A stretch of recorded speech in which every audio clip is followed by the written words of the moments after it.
Bismillahirrahmanirrahim. Assalamualaikum warahmatullahi wabarakatuh. Selamat siang rekan ASN dimanapun berada. Semoga semuanya selalu dalam keadaan sehat dan tetap semangat.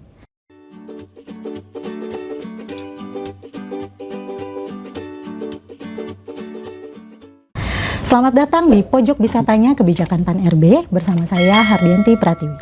Pada sesi kali ini, saya punya tema dan ngobrol-ngobrol yang tentunya penting tapi santai dan penuh makna.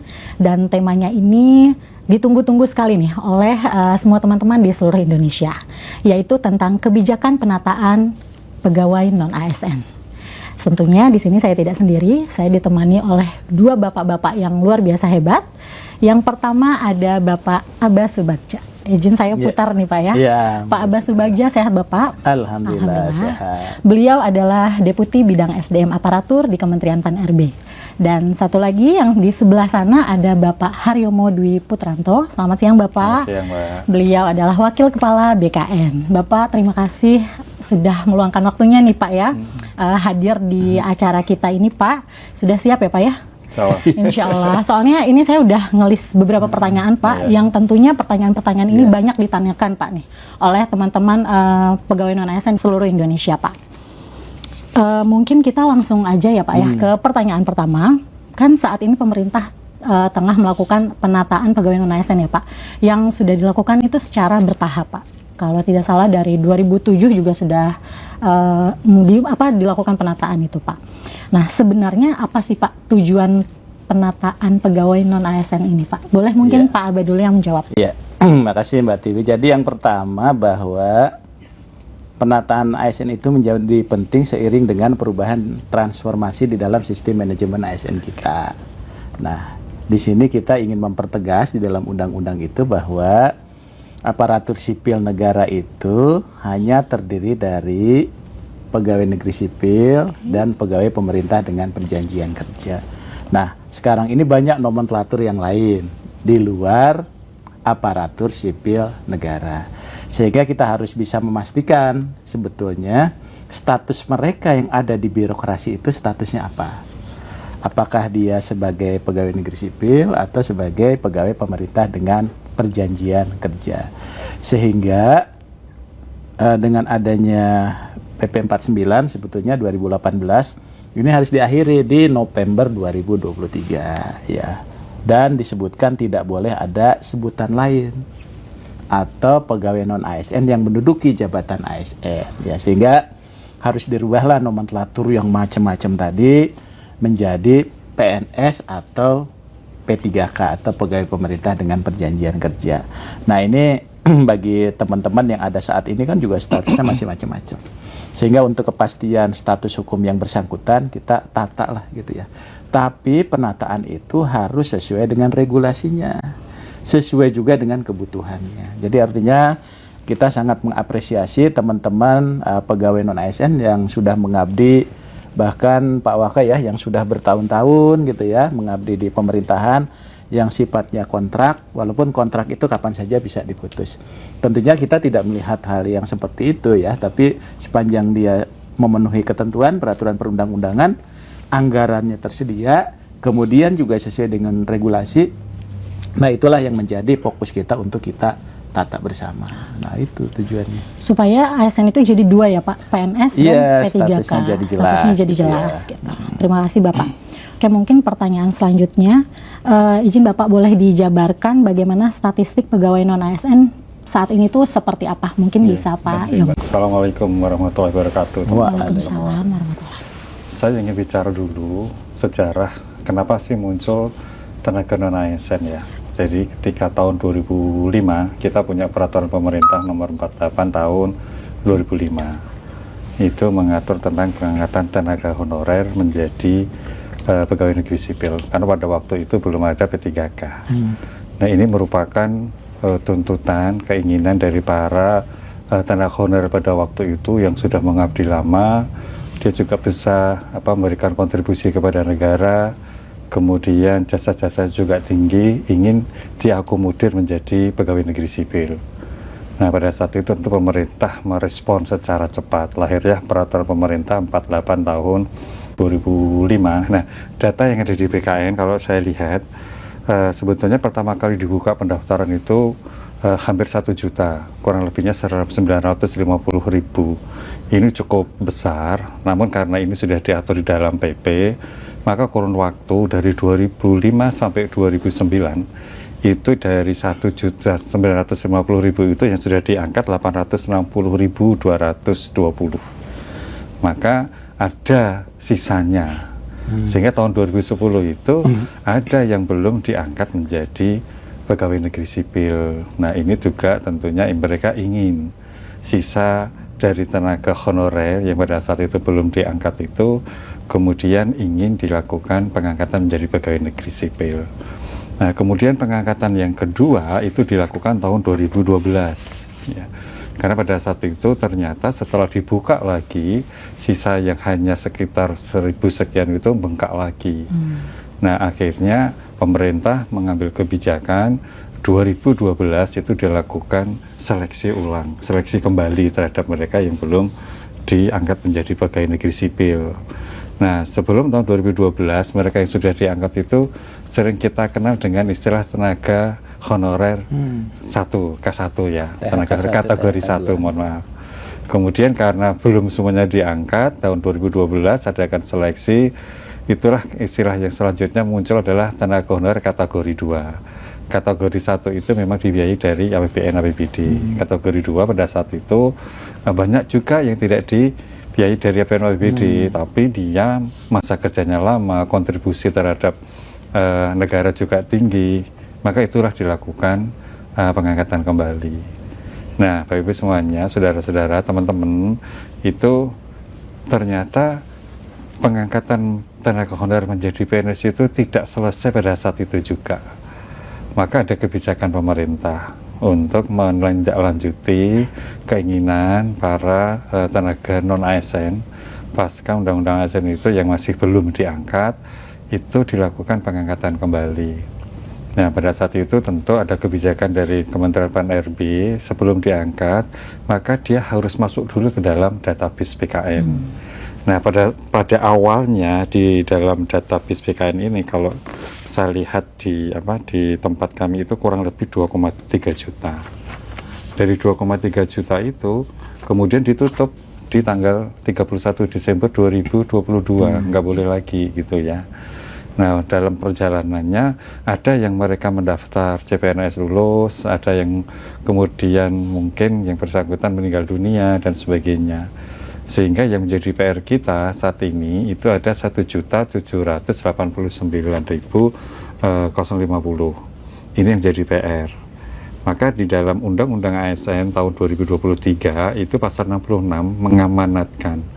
Jadi pemerintah wajib selesai melakukan penataan tenaga non-ASN dan sisa tenaga honorer K2 itu paling akhir di Desember 2024. Nah, tentu Kementerian Pan-RB bersama BKN dan instansi terkait mengupayakan itu segera selesai dilakukan penataan. Namun demikian, yang sisa jadi 1,7 ya, 1,7 itu ternyata juga belum bisa diselesaikan di tahun 2024 akhir karena punya kan penataan ya, tapi kita sudah punya komitmen termasuk dengan teman-teman di Komisi 2. Nah, kita buka pendaftaran dari 1,7 itu ternyata pendaftarnya juga belum semuanya bisa. Maka nanti kita buka lagi untuk yang seleksi yang tahap kedua. Jadi intinya itu, Mbak, kita punya PR sesuai arahan Presiden, 1,7 yang sisa di database PKN harus segera dilakukan penataan. Gitu. Baik Bapak, terima kasih. Berarti pemerintah ini nggak main-main juga ya Pak, usahanya dan upayanya nih untuk menyelesaikan penataan pegawai non-ASN ya Pak ya. Selanjutnya mungkin Pak Abay ya Pak izin penyesuaian-penyesuaian yang sudah dilakukan untuk percepatan penyelesaian penataan pegawai non-ASN ini Pak. Kan udah ada yang kemarin tahap 1 Pak, terus ini tahap 2 juga baru selesai nih Pak. Mungkin ada lagi Pak, apa saja? Ya, jadi gini, jadi sebetulnya yang pertama itu apa yang melandasi ini adalah komitmen pemerintah dengan DPR.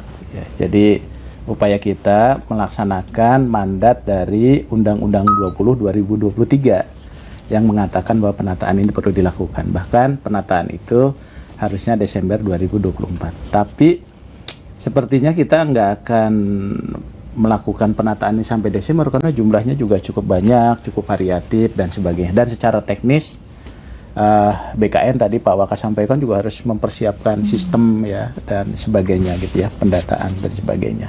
Nah, oleh sebab itu ini kami sebetulnya sudah betul-betul dari Kemenpan, dari aspek kebijakan ini sudah membuka peluang yang luar biasa. Ya, membuka peluang yang luar biasa. Bahkan secara kebijakan ini 100% untuk pegawai non-ASN. Nah, makanya kemarin beberapa kebijakan itu ubah pertama, selain tahap 1 juga ada tahap kedua. Dari tahap kedua kita sudah 2 kali melakukan perpanjangan. Terakhir itu sampai 20 Januari 2024. Kenapa perpanjangan ini perlu kita lakukan? Karena masih ada teman-teman pegawai non-ASN, khususnya pada pemerintah daerah, yang belum bisa masuk ke dalam SSCASN-nya BKN. Itu walaupun kendalanya juga banyak dari teman-teman sendiri ya, dari pemerintah daerahnya, dari pegawai non-ASN-nya. Kemudian juga dari kebijakan itu berkembang terus, ada teman-teman yang merasa TMS dia tidak bisa mendaftar. Ada yang sudah mendaftar menjadi PNS, CPNS dia juga tidak bisa mendaftar. Nah, saat ini kemarin begitu kita buka sampai 20 Januari semuanya boleh mendaftar kembali. Ya, jadi tadi yang TMS dia boleh mendaftar gitu ya. Bagi mereka yang tahap 1 tidak lulus, berarti dia akan menjadi P3K paruh waktu. Bagi mereka CPNS yang sudah ikut tes, yang gagal di SKD atau di SKB, maka dia pun akan menjadi paruh waktu. Bagi teman-teman yang TMS, tetap dia bisa mendaftar di periode kedua.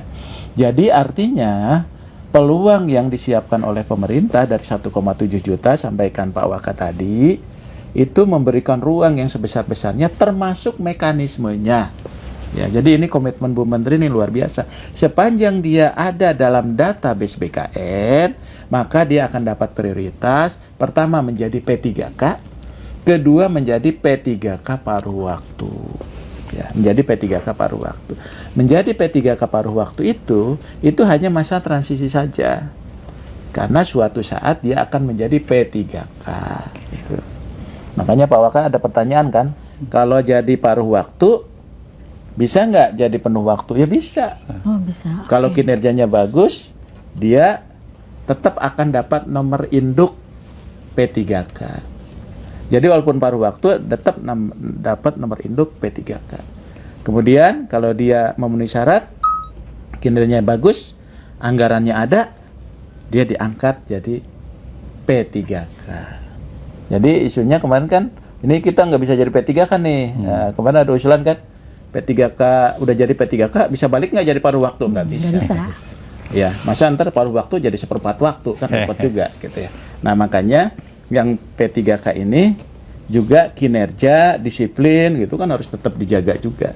Jadi peluang untuk teman-teman mengikuti seleksi di tahap 2 ini luar biasa. Bahkan kalau menurut saya logika kita terbalik nih. Jadi kita dulu formasi yang ada kita potong. Sekarang orang yang belum ngusulin formasi kita undang untuk ngusulin formasi. Kan gitu ya Pak ya. Yang formasinya belum terpenuhi itu kita undang untuk bisa terpenuhi. Jadi teman-teman ini saudara-saudara kita pegawai non-ASN yang ikut seleksi, mendaftar dan ikut seleksi, tidak perlu khawatir. Kesempatannya luas. Kemarin-kemarin yang tidak mendaftar sekarang sudah bisa mendaftar kembali sepanjang dia ada dalam database BKN. Karena itulah yang menjadi prioritas. Nah, sekarang ini kami sayangkan juga misalnya kalau teman-teman tidak memanfaatkan kebijakan ini. Sehingga ini kita kembalikan juga ke Pemdanya, ke pegawai non-ASN-nya, karena barangkali juga ada yang sudah tidak berminat. Kemudian ada juga yang sudah diterima menjadi ASN, ada juga yang sudah tidak bekerja lagi 2 tahun gitu ya. Ada juga yang sudah batas usia pensiunnya ya Pak ya, sudah tidak terpenuhi gitu. Kemudian juga ada yang sudah meninggal dunia. Ya, jadi yang tidak memungkinkan lagi untuk itu. Jadi kalau peluang kita penyesuaian-penyesuaian terhadap upaya untuk percepatan itu sudah kita lakukan. Jadi semuanya sudah boleh. Jadi tidak ada lagi mungkin sekarang ramai di medsos kami nggak bisa melamar lagi, kami sudah ikut CPNS ini gimana nggak bisa masuk. oleh BKN sudah dibuka. Difasilitasi ya Pak? Dibuka dan sudah difasilitasi. Difasilitasi. Berarti sebenarnya nggak usah khawatir lagi ya Pak? Nggak usah khawatir lagi, ini peluangnya sudah cukup luas. Ya, dan kalau menurut saya ini adalah mungkin kesempatan terakhir kita untuk beresin ini, makanya kita buka seluas-luasnya. Tapi bukan berarti mereka nanti tidak bisa masuk, ya bisa saja, tapi ada seleksi yang harus diikuti. Normal lah, akan kompetisi nanti. Kalau saat ini memang peluangnya jauh lebih besar. Ya. Oke, terima kasih Pak. Selanjutnya nih Pak, bagaimana sejarah penataan pegawai non-ASN ini Pak? Yang kita ketahui kan penataannya sudah dilakukan dari 2007. Itu tuh sebelum-sebelumnya bagaimana gitu Pak? Mungkin Pak Abah. Tadi sudah disampaikan Pak Waka ya. Jadi sebetulnya penataan ini kita sudah selesai di semenjak adanya PP 49 ya 2018 selesai. Nah, namun rupanya setelah PP 49 itu masih ada Pak. Dihitunglah ke belakang sesungguhnya ya. Jadi yang setelah PP 49 itu dia bekerja sebagai non-ASN apapun namanya, sampai November 2023 itu nggak boleh ngangkat lagi. Tapi rupanya banyak yang angkat juga gitu ya. Tapi yang jelas ini PR kita bersama sih yang harus kita beresin. Nah setelah itu maka ada surat Pak Menteri waktu itu supaya data lah. Masa kita mau beresin tapi nggak ada datanya. Datanya belum update lah. Ada di BKN tapi data honorer yang lama ya Pak ya. Yang peninggalan THK 2 itu. Tapi bagi yang ini, oke lah kita data ulang. Nah dari situlah muncul tadi data yang disampaikan Pak Waka dari 2,3 juta, sekarang 1,7 pun mungkin itu sudah bergerak lagi ya Pak. Karena ada yang tadi yang sampaikan ada yang meninggal, ada yang usianya nggak memenuhi dan sebagainya. Nah itulah jadi babak baru jadinya. Nah babak baru ini kita beresin lah sesuai dengan mandat di undang-undang di tahun ini, tapi prosesnya itu sampai dengan 2025. Pak Yomo ada mau menambahkan Pak? Sejarah nih Pak. Oh sejarah ya. Ya tadi saya singgung di awal Pak. Sebetulnya memang keinginan, kemauan, tekad pemerintah itu sudah sangat tinggi memperhatikan mereka yang sudah mengabdi lama untuk pemerintah ya. Tapi tentu kita juga masuk dalam koridor regulasi ya. Tidak mungkin semuanya bisa diangkat tanpa memperhatikan regulasi. Namun demikian, regulasi yang selama ini dibuat oleh pemerintah itu jauh lebih mengakomodir, lebih ringan jika dibandingkan untuk pelamar umum. Ya, tanpa mengurangi kualitas tentunya ya. Sehingga ya kalau misalnya saat ini PR kita ada 1,7 ya harapannya sesuai dengan arahan Presiden waktu itu ya segera diselesaikan. Memang kendala utama itu mohon maaf itu instansi memang karena keterbatasan anggaran ya, di mana mereka sebetulnya juga selama ini sudah mengangkat tenaga honorer itu dan menggaji. Maka tadi polanya yang disampaikan oleh Pak Deputi ya kalau anggarannya cukup untuk berapa orang ya mereka itulah yang penuh waktu, kemudian yang enggak sementara belum ada menggunakan paruh waktu. Toh nanti kalau anggaran itu sudah ada ya formasinya mengikutin aja ya, mengikutin aja. Sampaikan aja ke Pak Deputi, tetapkan formasi, angkat menjadi penuh waktu. Yang penting semuanya bisa selesai terakomodir dengan baik. Itu Mbak. Ya, terima kasih Pak. Untuk pertanyaan selanjutnya mungkin masih Pak Yomo ya Pak. Setelah mendengar upaya dan berbagai penyesuaian nih yang telah dilakukan oleh pemerintah terkait penataan pegawai non-ASN, salah satunya itu tadi seleksi P3K ya Pak ya. Statistik pelamar seleksi P3K di sampai saat ini tuh bagaimana Pak? Jadi saya sampaikan di awal dari 1,7 itu sebenarnya kan kita berikan kesempatan mereka melamar semua. Faktanya kemarin karena ada mungkin pemahaman yang berbeda-beda ya. Itu yang melamar dari 1,7 itu hanya 1,4 kalau di data kita. Jadi masih ada sekitar 300 Pak Deputi. Maka arahan Bu Menteri kita bukalah seleksi tahap kedua. Oh yang tadi itu tahap 1 Pak. Tahap 1 ya, tadi tahap 1. Seleksi tahap kedua. Seleksi tahap 1 kan sudah selesai ya.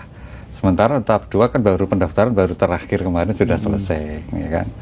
Nah ternyata sampai dengan yang tahap kedua ini juga belum semuanya Pak Deputi bisa terakomodir ya macam-macam.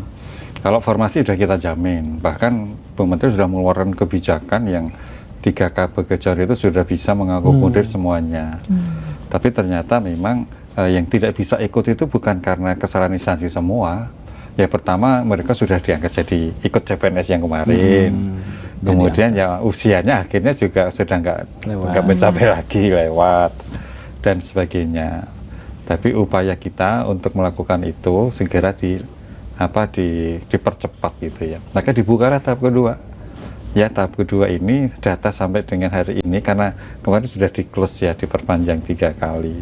Itu ada tersisa kurang lebih 100 ribuan ya dari 1,7 itu. Nanti tentu akan kita coba petakan. Tapi biasanya yang kita pahami sisanya itu memang saya sampaikan tadi, sebagian besar memang ingin diangkat menjadi P3K ya. Nah, kita juga ingin berupaya kepada pemerintah, pada para instansi, mohon maaf, itu untuk segera selalu melakukan seleksi administrasi yang tahap kedua ini. Ya, karena apa? Kalau itu lambat, ya nanti pengangkatannya lambat lagi. Jadwal sudah dibuat oleh BKN. Yang pasti, ya upaya pemerintah itu sudah optimal sekali, sudah bagus sekali.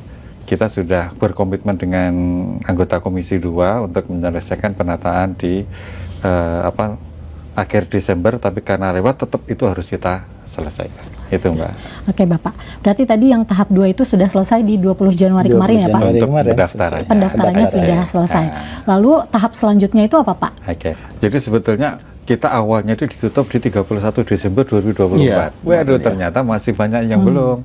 Ketika itu saya masih PLT kepala ya, saya perpanjang lagi sampai tanggal 7 Januari. Perpanjang lagi sampai 15, perpanjang lagi sampai 20. Nah, jadi perpanjangan 3 kali.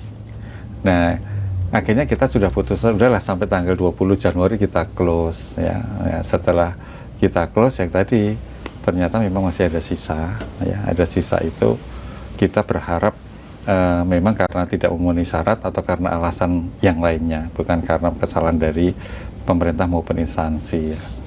Nah, nanti setelah itu BKN sudah buat jadwal Mbak, jadwal ya. Tahapan selanjutnya adalah seleksi administrasi yang dilakukan oleh instansi juga ya. Tapi untuk yang di dalam database memang ya kita upayakan instansi itu ya meliput, karena seleksi administrasi itu kan sebenarnya diatur dalam regulasi ya. Tapi kita tidak seketat yang berlaku untuk yang umum. Kalau dia sudah daftar aja karena komitmen dan amanat di undang-undang ya kita akomodir untuk diangkat gitu loh. Jadi kita tidak terlalu mempermasalahkan. Kita bisa menyesuaikan kalau formasinya kok nggak ada gitu ya. Penpan sudah membuat formasi tampungan 4. Pokoknya sapu jagat masuk dulu. Ini bukti komitmen kita. Nanti disesuaikan ketika dia sudah diangkat. Nah, setelah sesi administrasi selesai, nanti akan dilakukan seleksi P3K. Dan ini mudah lagi. Kalau PNS kan ada SKD, SKB, ada macam ini sekali aja lah. Nah, itu direncanakan di Maret. Setelah bukan Pak, karena masih puasa. Oh yang puasa. Kami sudah izin ke Bu Menteri, mohon izin kalau lagi, untuk Maret kami mungkin menjadi karena lebaran juga ya. Instansi juga belum siap, karena sekarang juga masih mengurusin untuk pemberkasan CPNS. Ya, kita kan sudah mulai. Maka 2 minggu setelah lebaran, moga-moga bisa dipercepat. Yang pasti ini sangat tergantung dari seleksi administrasi instansi. Maka kami dalam forum ini memohon kepada instansi, tolong untuk mempercepat seleksi administrasi. Karena sudah tanggal 20 kemarin ditutup ya. Nah, supaya nanti untuk yang bulan Ramadan mulai 1 Maret, dari Februari sampai Maret itu konsentrasi dulu di CPNS ya. Karena CPNS kan juga harus diselesaikan juga. Kita punya jadwal juga. Dari Februari itu pengusulan NIP ke BKN, maka bisa kita harapkan saat TMT 1 Maret itu CPNS sudah bisa diangkat. Nah, setelah itu selesai, kita konsen lagi untuk seleksi yang P3K. Jadi ini memang tidak berhenti terus, tapi ya nggak apa-apa. Karena ini komitmen pemerintah untuk menyelesaikan semuanya, amat regulasi, insya Allah kita laksanakan dengan sebaik-baiknya. Itu Pak. Siap, terima kasih banyak Pak. Selanjutnya untuk Pak Abay ya Pak ya, ini juga menarik nih Pak, ada beberapa pertanyaan. Bagaimana jika ada pegawai non-ASN yang sudah masuk database BKN tapi instansinya tidak menyediakan informasi? Iya. Jadi gini, jadi yang menjadi hambatan kemarin teman-teman itu nggak bisa masuk, pertama nggak ada formasi. Kedua dia gagal karena kualifikasi dengan jabatan nggak sesuai dan sebagainya. Nah, jadi sebetulnya ini juga sudah kita akomodasi. Jadi mohon kepada para PPK, ya instansi pusat dan daerah, yang pertama, formasi itu sekarang tidak jadi hambatan untuk teman-teman bisa melamar. Karena kenapa? Kalau formasi yang disiapkan 100, pegawai non ASN-nya yang di database database-nya itu yang di database BKN itu ada 200, yang 100 itu tetap dia masuk, dia lulus.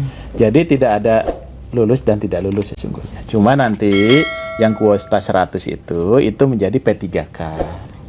Kemudian yang 100 ini dia ngelamar juga nih, tapi dia pegawai non ASN dalam database BKN, maka dia akan menjadi paruh waktu. Jadi mereka tetap ada kesempatan bekerja itu. Kemudian yang kedua, mereka juga kesulitan tuh Pak ya untuk masuk. Sekarang itu tinggal diinjek, tinggal submit saja. Nah, dulu harus ketik masuk satu-satu, sekarang tuh enggak. Saking kita Permudah ya Pak? permudah, ya Pak ya. Kemarin kan alasannya karena salah klik lah, akhirnya nggak dapat. Sekarang ini boleh daftar, tinggal dicari namanya, di sini ada nama Tiwi, jabatannya apa. Oh ternyata nggak ada semua nih, ada jabatan pelayanan operasional atau apa gitu. Tinggal klik masuk semua. Nah, jadi sebetulnya kemudahan-kemudahan ini sudah kita buka luar biasa ya Pak ya. Jadi artinya bagi yang tidak ada dalam tidak ada dalam formasi, tapi ada dalam database BKN, itu tetap dia bisa jadi P3K. Dan P3K paruh waktu pun, itu kita tegaskan status hukum yang bersangkutan. Salah satunya apa? Dia tadi diberikan nomor induk. Nah kemudian ini penting juga nyambung gimana pembayarannya ya. Nah yang itulah yang membedakan. Kenapa mereka itu mengusulkan formasi terbatas? Pertama, karena anggaran belanja pegawainya terbatas. Ada undang-undang HKPD yang wajib 30%. Jadi ini juga harus dimengerti oleh teman-teman tenaga non-ASN, pegawai non-ASN. Yang paling penting adalah mereka tidak diberhentikan. Supaya pelayanan publik itu juga tetap bisa berjalan. Apalagi guru, tenaga kesehatan, nah itu harus tetap jalan gitu ya. Nah makanya nanti tetap akan dibayarkan sebagaimana surat Bu Menpan bahwa anggaran tetap harus disiapkan. Jadi nggak usah khawatir. Jadi Bu Menteri sudah menghimbau kepada seluruh kementerian lembaga termasuk Pemda menyiapkan anggaran bagi tenaga atau pegawai non ASN. Yang kedua itu diperkuat dengan rakor kita Pak, dengan Pak Mendagri. Jadi dengan Pak Mendagri itu Pak Mendagri juga menyiapkan surat dan memberikan panduan ini loh, kalau dia paruh waktu bisa dibayar dengan mata anggaran ini. Dan suratnya juga sudah disampaikan. Tapi di sisi lain juga ada penegasan di dalam surat Pak Mendagri, jangan lagi mengangkat pegawai non ASN setelah Undang-Undang 20 2023. Dan Pak Mendagri tegaskan kalau masih mengangkat maka akan dikenakan sanksi sesuai ketentuan peraturan perundangan dan sesuai kewenangan Bu Menpan dan Pak Mendagri. Nah itu yang paling penting untuk teman-teman non-ASN ya. Iya Pak. Mungkin ini bisa diperjelas Pak, karena memang sangat simpang siur tentang paruh waktu. Yang memang sepertinya banyak orang-orang yang belum paham gitu paruh waktu ini bagaimana. Isunya kan paruh waktu itu jam kerjanya full tapi gajinya separuh. Tapi ada juga yang bilang kerjanya setengah hari gajinya full gitu. Wah enak banget kalau gitu atau bagaimana gitu.